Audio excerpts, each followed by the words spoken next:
Good evening, معمل سياسة قاوين. You're watching Canal Algérie's nightly news. On to the headlines. The President of the Republic, Abdelmajid Tebboune, officially inaugurates the National Production Fair, a giant economic event highlighting the major of 600 Algerian companies.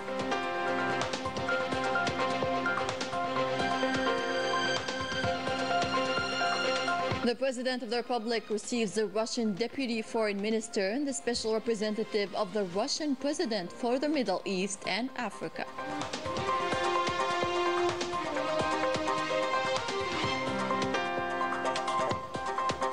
And more restrictions on freedom of speech are being implemented on human rights defenders in Morocco, using all methods to silence them.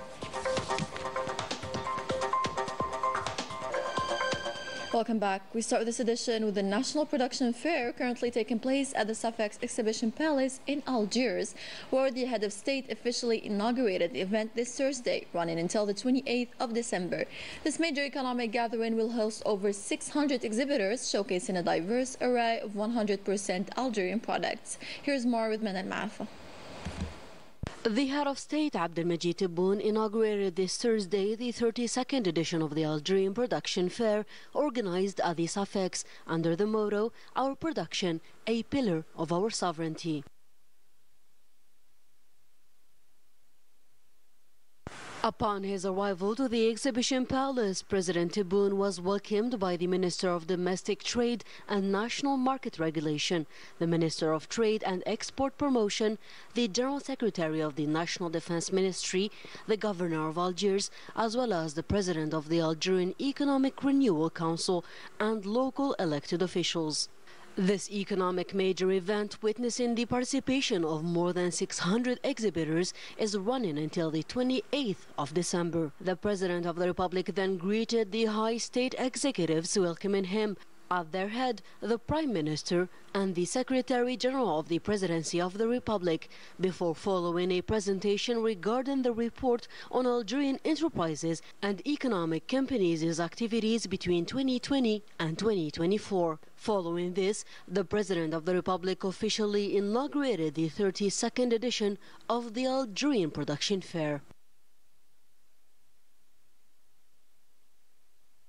The President of the Republic then toured the various pavilions of the exhibition, starting with the Ministry of National Defence's pavilion. There, he was briefed on the activities of the various production entities affiliated with the ministry, including the Industrial Achievements Corporation, the Maritime Construction and Armament Corporation, the Aircraft Manufacturing Corporation, the Algerian Company for Industrial and Technical Textiles, the Signal Corps, the Mechanical Construction Corporation, and the Central Supply Bases.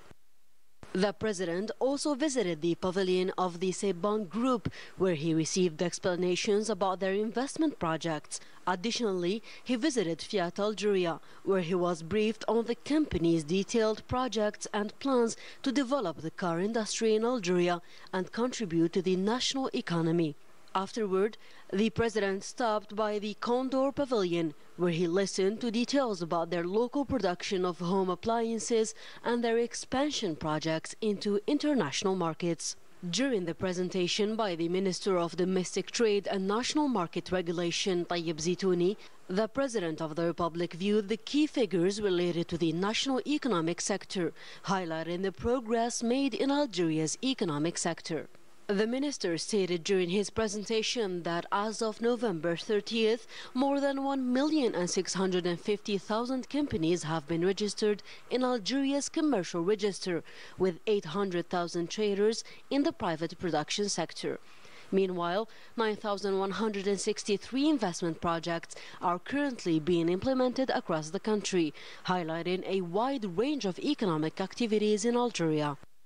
In a statement, economic operators and startups project holders present hailed the facilitations marking the new investment climate in our country and thanked the head of state for his visit to the fair, as well as his support to the different branches of the economic sector. They also thanked the Algerian people as a whole for trusting, supporting and defending the Algerian product, a move that encourages them to further enhance national production and improve quality. The President of the Republic, Abdelmajid Tebboune, received today at the premises of the Presidency of the Republic the Russian Deputy Minister of Foreign Affairs, Special Representative of the Russian President for the Middle East and Africa, Mikhail Bogdanov, as well as the Russian Vice Minister of Defense, Ioannis Bek-Evikurov. The audience took place in the presence of the Delegate Minister to the Minister of National Defense, Chief of Staff of the People's National Army, Army General Said Chingreha, the Principal Private Secretary to the Presidency of the Republic, Boualem Boualem, and the Minister of State, Minister of Foreign Affairs and the National Community Abroad and African Affairs, Ahmed Attaf. Here's a statement of the Russian Deputy Minister of Foreign Affairs, Special Representative of the Russian President for the Middle East and Africa. I have just met the President, to whom go our thanks for exchanging views. I convey to him the greetings of President Putin. We keep holding meetings and making efforts. Our relations are strategic. We didn't only discuss our bilateral relations, which are excellent, but also review the situation in the Sahel region. We exchanged views and advice. Once again, our thanks go to the President for this opportunity. We are ready to hold further meetings and to cooperate, including the political discussions. Thank you very much. The Special Representative of the Russian President for the Middle East and Africa was also received by the Foreign Minister Ahmed Attaf in a meeting during which both ends displayed satisfaction over the positive results achieved in the framework of the implementation of the decisions made during the state visit conducted by the President of the Republic, Abdelmajid Tebboune, to Russia in June 2023.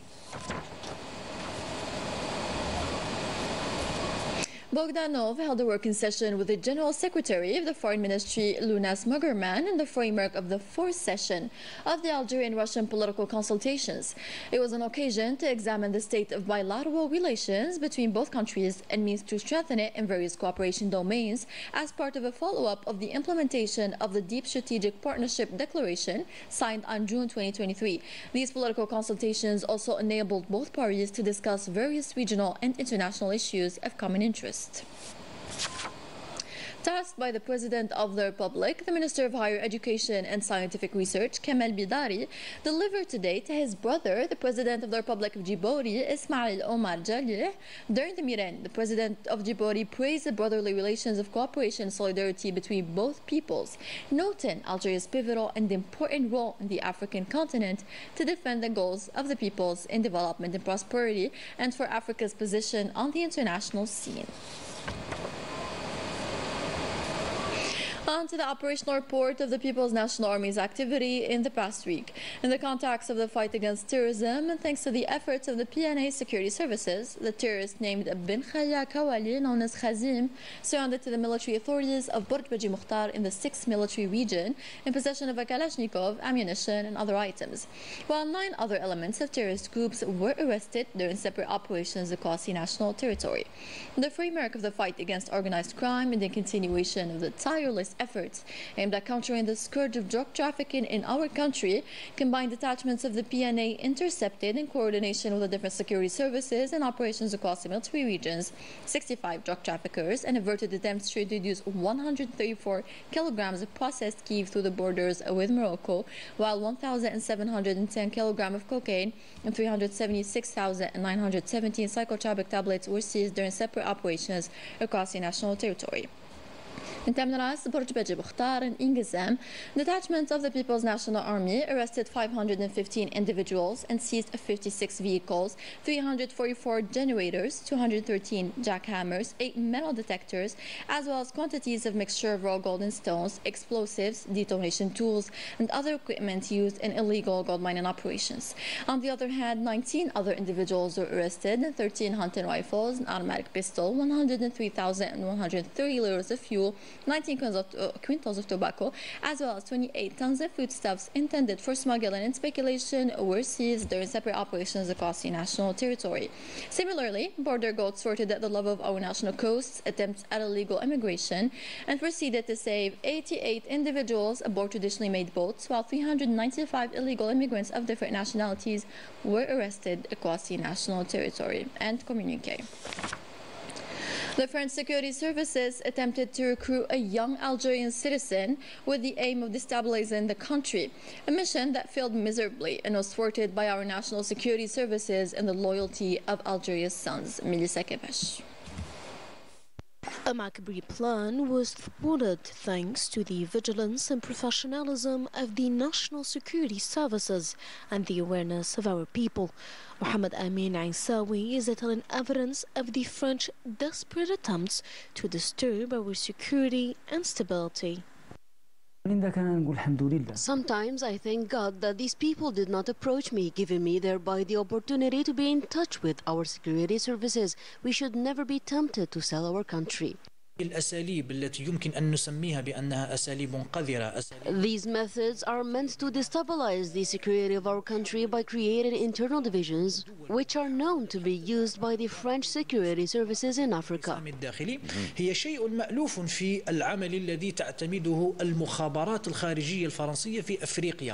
Its colonial history says a lot about it. Its heinous attempts to attack the stability of Algeria were doomed to failure. Today, Algeria is a major power in the information war thanks to the vigilance and professionalism of its institutions that succeeded in foiling the French plots. These methods are well known within the services that already failed in Libya, in the Sahel and in Africa. فتاريخها مليء بهذه العمليات الاستخباراتية الفاشلة. هناك مخطط كبير وكبير جدا. There is a big conspiracy to destabilize Algeria, but the vigilance of our security services managed to thwart all attempts, a telling evidence of the efficiency of the Algerian institutions. At the end of the day, Algerians have immense faith in their country's institutions, especially with the profound relations linking the two. As for the desperate attempts to spread discord among our society, our security services, with their devotion to protect the country and their high level of patriotism, will always be present to foil these practices and avert all the conspiracies targeting Algeria. Coming up in our news. The Zionist genocidal war on Palestinians goes on with more strikes targeting the central and southern regions of Gaza.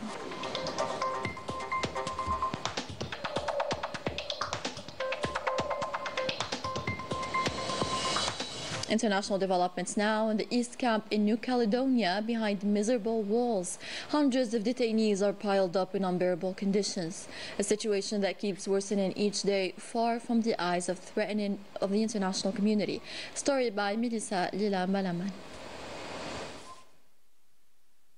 New Caledonia, a state that discards the most basic human rights given the situation within its jails. In Nouméa, the East Camp, a penitentiary center built in 1927 on the remains of the penal colony on the island, is a prison where suffering is a routine. Dilapidated, overcrowded, with 90% of it occupied by Kanaks, it is often described as an undignifying place by the prisoners and some observers. Gérald, a 30-year-old Kanak who was incarcerated for repeated driving without a license, wrote a letter about his life in prison, which was published by electronic media. Rats, cockroaches, dusty walls, and unlimited access to clean water on top of a shared cell with 4 other prisoners, despite only having 2 available beds. In his letter, he speaks of insect bites, health problems, and the psychological impact of these conditions on detainees. Other similar testimonies have been collected by the International Prison Observatory. A young prisoner talks about a 10-square-meter cell, separated from the toilets with nothing but sheets. He also describes an hour-long walk in a courtyard surrounded by high walls and barbed wire. Today, the East Camp has 600 inmates with a capacity of 400 spots. This overpopulation, along with the deteriorating infrastructure, are less dealt with by lawyers and associations reports, conditions that reflect the policy of a colonial force, far from the eyes of the international community.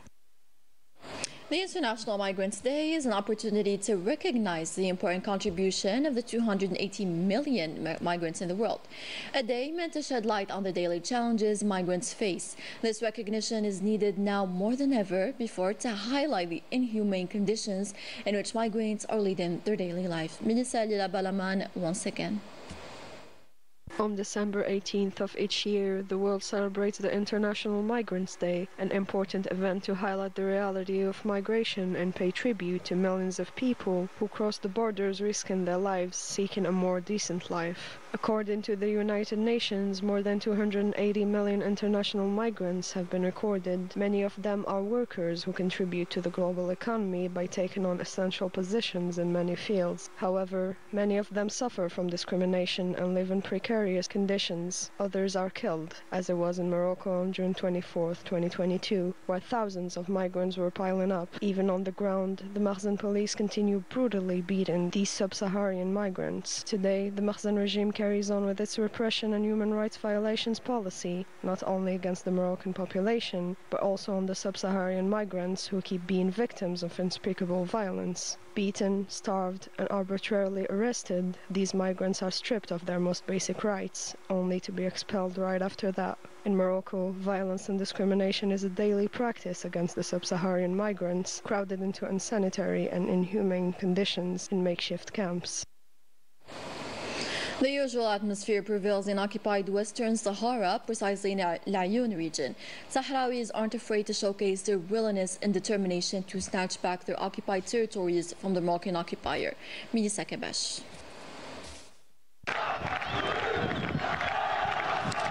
The struggle of the Sahrawi people to gain back their freedom and restore their territories is still ongoing. That determination is unbreakable despite the heinous practices and attempts made by the Makhzen regime. We are constantly monitored by the Makhzen, especially since October 2023. Me personally, I am being spied on in my workplace and elsewhere. I didn't even have access to internet. A forced media blockade, flagrant violations of human rights and all types of oppression. This is the reality of the Sahrawi people, widely supported by the international community, facing as well similar types of oppression. They're afraid of relaying pictures or videos on our daily suffering, the violation of human rights, the freedom of speech, and the exploitation of our wealth.